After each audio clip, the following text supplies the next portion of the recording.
suur osa maailmast tegelikult on nagu edasi astumas juba. USA ei viitsi tegeleda sellega enam. Hiina nii ei tegele selle, kunagi ei ole tegelenud, see oli jama jutt, et Hiina primaarenergiast, minu teada 8% on ainult see nii nimetatud taastu. India ei tegele.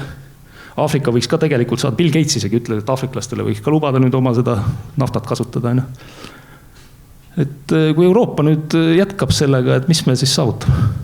Oletades, et CO2 ongi kõigest süüdi. Oletame lihtsalt. Et siis Euroopa osakaal sellest on mingisugune 9% vist. Praegu USA sinna otsa on veerand. Kõik sinu nimetatud regioonid, eks ole, on sellised, mis soovivad kasvada. Et sul on majanduskasv ja energia ja nad on korrelatsioonis peaaegu 1:1. Et sa ei saa midagi teha ilma energiata. Et kogu selline plaan, et sa sõltud sellisteks juhuslikust elektri tootmisest on sorry nagu ajuvaba.